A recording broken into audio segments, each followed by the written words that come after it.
गाड्या आहेत त्या आम्ही या ठिकाणी रोखणार आहोत असा इशारा स्थानिक नागरिकांनी दिलेला आपण बघू शकता की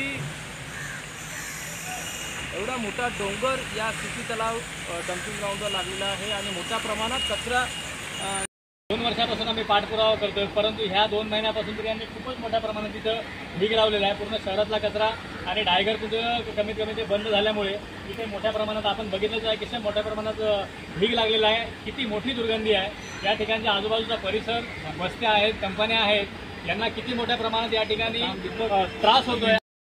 आपल्या वतीने शासनाला एवढंच विनंती करत आहोत की मी जर 8 दिवसापर्यंत पुढच्या सोमवारपर्यंत हा जर ढिगारा पूर्ण साफ नाही केला तर आम्ही या गेटवरती सोमवारपासून एकही गाडी आतमध्ये जाऊ देणार नाही। हा या ठाणे महानगरपालिकेला आणि शासनाला आमचा विरोध आहे।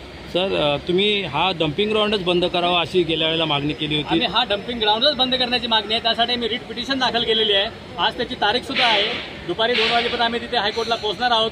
आमची मागणी आहे की हे डम्पिंग इथून हटलंच पाहिजे। हे शहरामध्ये आहे, आजूबाजूला वस्त्या आहेत, MIDC कंपन्या आहेत, या ठिकाणचं मधोमधी शहराच्या मध्यभागी हे डम्पिंग ग्राउंड इथून हटलंच पाहिजे अशी आमची मागणी आहे।